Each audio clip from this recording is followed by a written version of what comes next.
So welcome to the shows, guys. Hi there, business owners, directors, and marketeers. In today's show, I'm meeting Nick Corneil, the founder of Trainer Plus, and we're going to talk all about fitness SaaS here today. I'm Lucas, your host as always. So I want to tell you a little bit about Nick before we get started. So Nick is the founder of Trainer Plus. It's a web and mobile platform for gyms and personal trainers to sell fitness content and support online, really. It's where he's coming from. He really grew up in the fitness industry and worked as a trainer, a gym manager, and a director of operations before moving into the tech world. So he brings a lot of sort of real life expertise and experience within that industry before he turned that into a software product. And moved then into business development and the tech world, and eventually started Trainer Plus, which is the product that we're talking about today. So this gives him a very unique angle here, really unique blend of skills, which is number one, being part of the fitness industry for a long time, and now transferring that skills into the technology world by building out a very interesting product. So Nick, welcome to the show. Thanks a lot, man. Happy to be here. Very cool. So tell us about the company and the product. What is it all about? Sure. Well, so we built a platform for gyms and trainers. Mostly it was to sort of empower personal trainers and fitness professionals to scale their value more. And through the course, like we started with just a platform for trainers and their clients and them being able to prescribe and track workouts and assessments. And it sort of ended up scaffolding on top of that a sort of set of features for gyms. And the platform kind of continues to evolve. It started much as sort of like a B2B2C play. Now we've sort of evolved more into an enterprise version and a SaaS model for gyms, being that most trainers work at gyms, and it's a better market and channels for us. And we're continuing to evolve now with we're actually launching a consumer-facing product in the coming week. And looking at becoming sort of empowering more of a marketplace for that content to generate leads for the fitness industry where they can sell support through our platform. So it's always, as any tech is, it's always a work in progress and always an evolution. But that's sort of Trainer Plus in a nutshell. And it's just based off of what we've learned as we've gotten the product out into people's hands, and them asking us and us learning about our customers a lot and what their strengths and in a lot of cases their weaknesses are, and where we can kind of fill in some of those weaknesses with tech. Yeah, very, very interesting. So you mentioned a little bit already there that you're working closely with with a lot of customers there. Who would be the people who would be benefiting most? What types of trainers? You mentioned people coaches within the gym, but I'm assuming also, I guess, individual trainers. Maybe tell us a little bit about the typical users. Sure. Yes. So we tend to have two different types of users. One of them is sort of the independent trainer who is, they've got their own business. They're looking at evolving their business and generating more revenue and more leads from online training. So that's the biggest challenge in fitness, both for gyms and trainers, is that right now the way that it's done is they sell their time in 1 hour blocks, right? So they sell this session-based, 1 hour block-based service, and but that's very limiting. Very few people can afford to buy packages of sessions. So they have a very, very low engagement rate, and even gyms have a very low engagement rate for their gym base. So what we do is we create all kinds of new ways for them to sell that engagement. So trainers is kind of the main customer, but most trainers work at a gym. So there is that independent trainer base that uses our platform, and then we find that there's a lot of gyms who are even more incentivized to move online to both engage more of their members that are in their facility, but also use their brand to reach outside and start to sell online training. Mm-hmm. So that's our sort of secondary and our more I shouldn't say our secondary, it's our other customer segment, and our bigger one, our more important one right now, our more primary one, which is gyms, especially sort of smaller chains, and we do have an enterprise version for larger chains, where they're looking at, okay, we want to open up these new online services, and then have our trainers come and use your tool. So at the end of the day, it's still the trainer who is our main user, but our customer segments end up being sort of that sort of gyms and independent trainers is sort of two different customer segments. Very interesting. So you mentioned there's these two customer segments. So I'm assuming there might be two different customer journeys or ways how they actually find Trainer Plus. Can you tell us a little about that? Those two ways on how those individual groups find you? Yeah, absolutely. So with individual trainers, we tend to find most of the discoveries happening actually in the App Store. We have some pretty good ASO for certain keywords like personal trainer client tracking. That is we show up kind of number 3 in the app and Play Store there. And so a lot of individual trainers, when they're just searching for apps in the store, that's where they tend to find us. Whereas gyms, there's a bit more of a research base where they go onto Google, they search, they find platforms that are based in this, they come to our website, then they see what our platform is for gyms, and they engage us for a demo. So that sort of, our website drives a little bit more of the gym and enterprise traffic.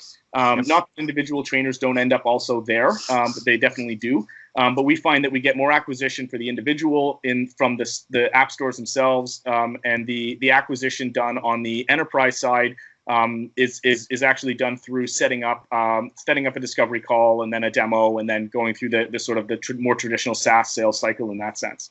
Gotcha. And that would be then just the gyms coming through the website, basically, right? If I understand you correctly.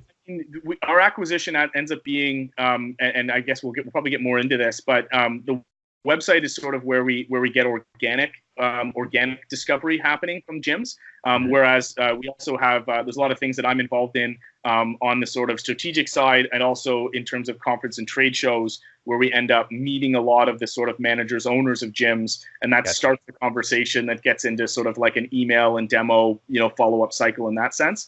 But even in that sense, when we first make a contact, one of the first things I send them is, okay, well, here's the website, go check it out. Here's a link to the app. Go and play around and see what our platform's about. Usually just people using the platform is the best sales point I can have, which is where the demo becomes a pretty key one for enterprise people.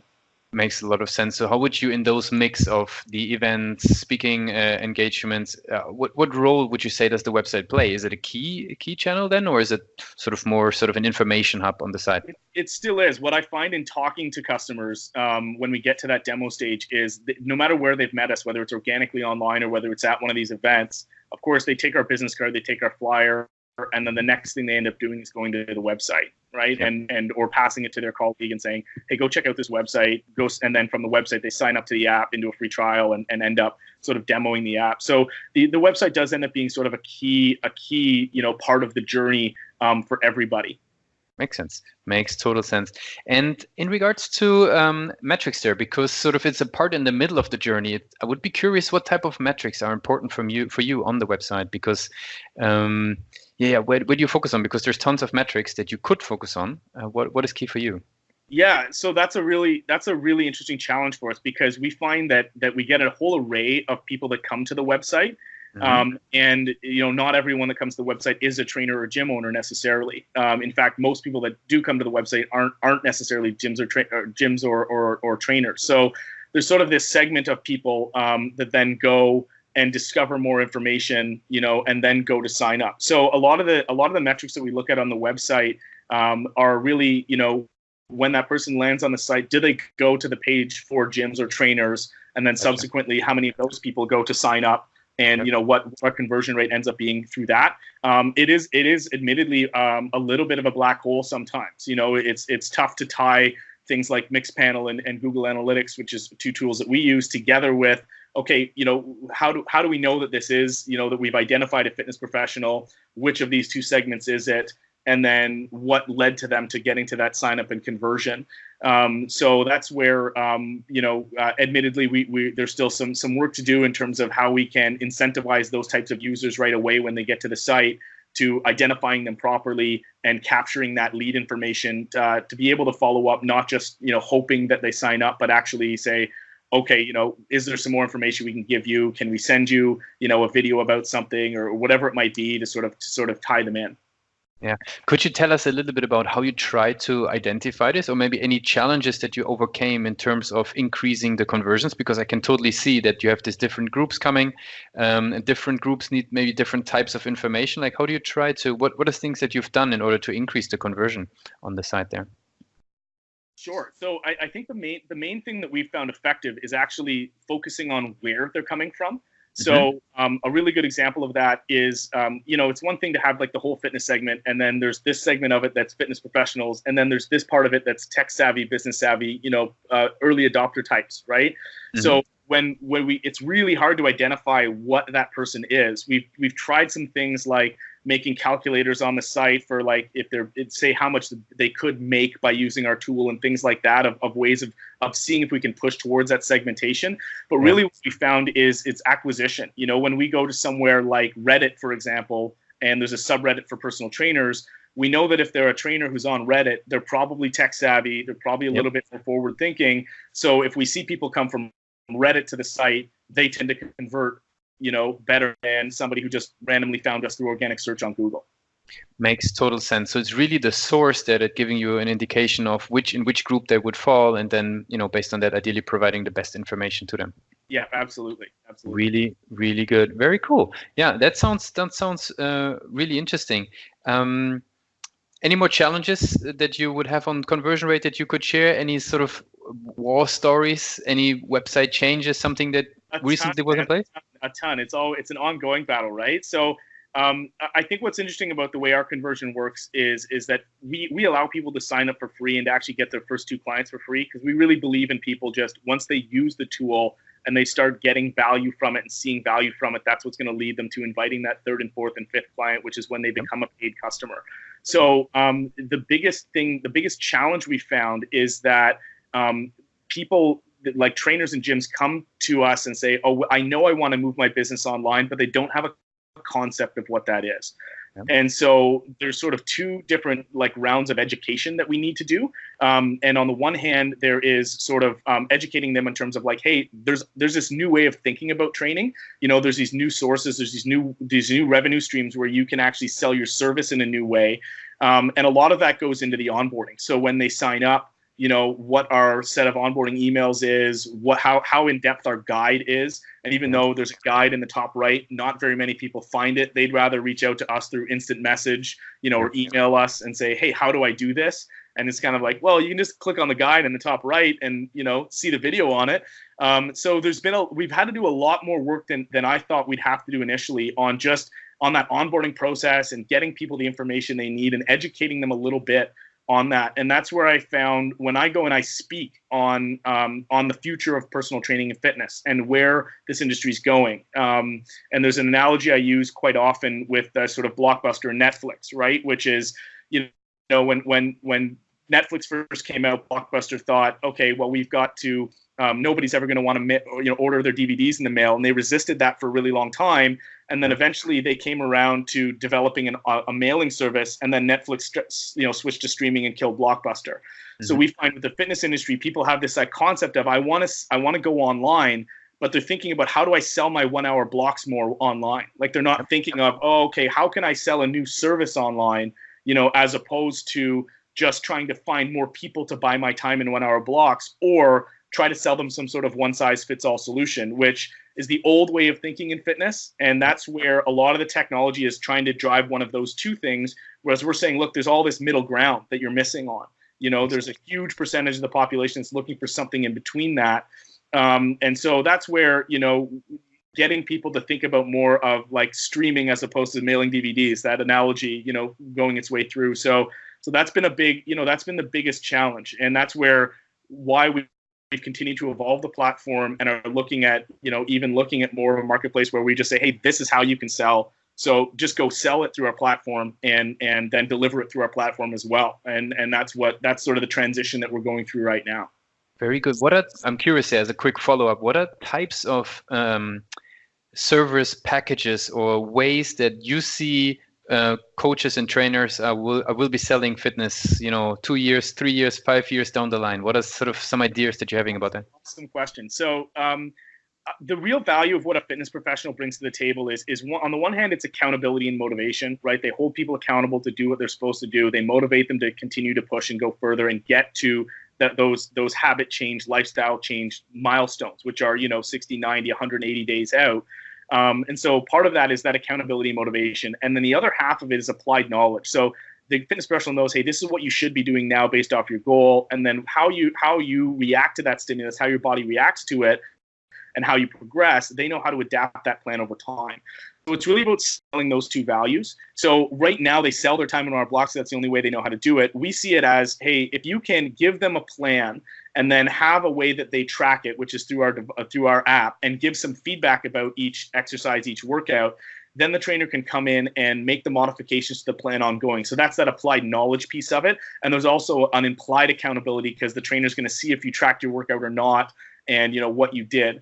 So the new services that we see are everything from just like talking to a trainer and then giving them a program, and then the person being on their own if they've already got that intrinsic motivation, to coming in weekly and checking on the program and making changes to it. So there you've got the accountability plus the knowledge, to doing something like monthly programming. So they have like a monthly meeting, they give them a custom program, they may even do a one in-person session with them to show them the exercises, and then the rest of it happens online. So we see those as being the three sort of main in-betweens, like a program, sort of online accountability, and then custom programming and the accountability online, as being three new services in between just like finding workout programs on your own in sort of discovery mode, which there's a ton of and more of with Instagram and YouTube and everything else, and like buying weekly sessions. So that's sort of the services that we see evolving, and we see a lot of our customers starting to evolve and sell.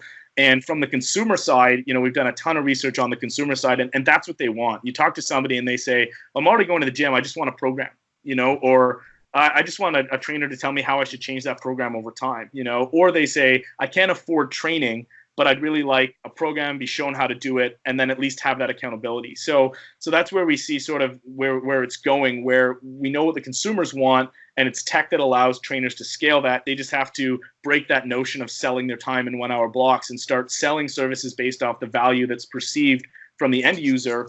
And I mean, if you think about it from the end user standpoint, if they're paying, like $150 to $200 a month for a trainer, but they're getting all the same value as what the $500 to $1,000 they'd be paying in the current model, then people, you say, hey, for $100 you're going to get a personal trainer that's every day in your phone. That's kind of a no-brainer. Most people can afford that, and they like that. It's our job just to facilitate that relationship as seamlessly and as frictionless as possible. I can totally relate to this as an end user. I mean, especially if you train like myself, let's say, over many years, you have to get new ideas. You have to set up new plans, and it's a lot of work to always do this all by yourself. So, noise too, right? Like you go out there and there's just so much noise on YouTube and Instagram and everything else. And it's interesting because when I was a gym manager and I floated this idea, I sold fitness kind of in this way initially before we developed the tech. And what I found, to my surprise, was it was the members who were coming already 5 days a week and were pretty diligent that were the ones that were like, oh, I'd pay $100 to get a program from that trainer. I just don't need them overseeing me all the time. But they saw the value in getting the programming from it. So that was one interesting thing that was sort of an early learning in what we did, and where we see there's sort of that segment of the market. The other segment is that the more inexperienced people, the more sedentary population, and that population tends to need some more incentive, like a doctor who's told them to do it or prescribed it, or insurance covering it, or maybe they've had a health condition, or they've got like early onset diabetes or something, and so there's an extra incentive there.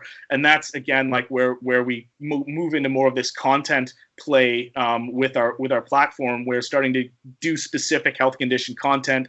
And long term, the bigger vision is how we see the healthcare world and the insurance world actually cover fitness as prevention. And so we understand the path to that. It's going to be delivered through a tech like ours and through a validator like ours, where we can validate that the fitness professional both has the expert content and the expertise to deliver it.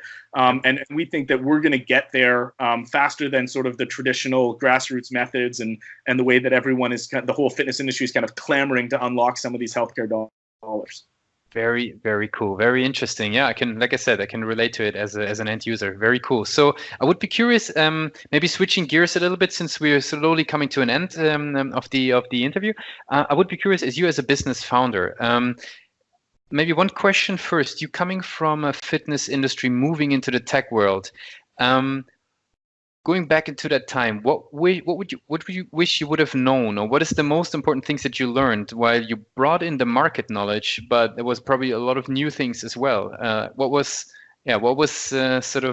advice would you give yourself if you would do that transition again? Learn how to code. I mean, if I could have written code right from the get-go, things would have gone a lot faster. But I mean, that's a big ask. I think the biggest learnings for me have been about product management, right? So just like how to build UI, UX, how to listen to users and how to iterate on that, and how to get there faster. I had a lot of preconceived notions about where, like, it's funny because a lot of my preconceived notions were validated validated in what we've done over 4 years, 5 years. But I had a lot of my own biases that I came in with. Like, I know this is how fitness should be delivered, so we kind of tried to build a product to do that. And the fitness world wasn't ready for that yet, and they still kind of aren't. And we've ended up having to build a lot more features than I thought for that.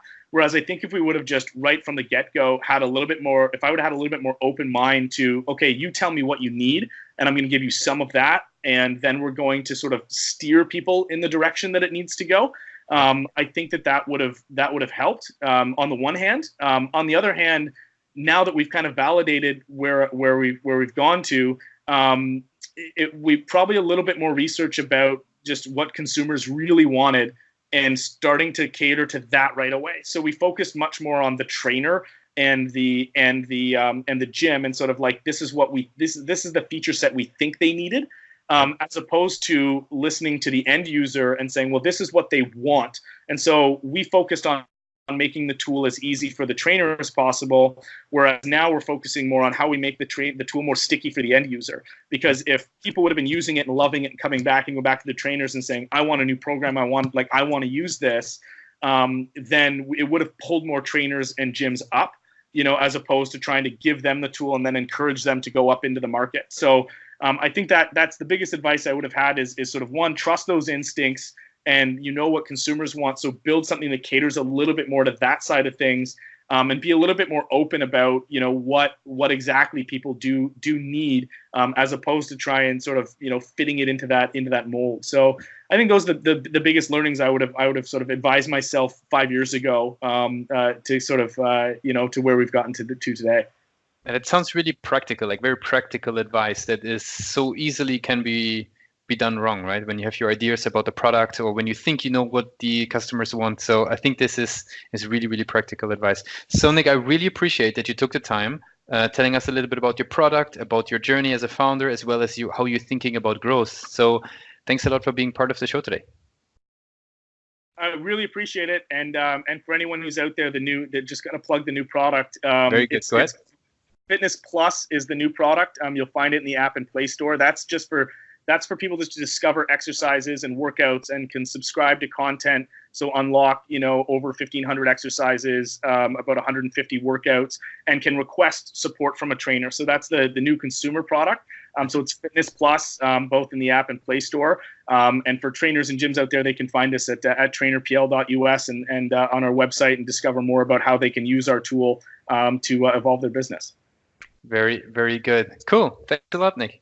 Thanks a lot. Really appreciate it, Lucas.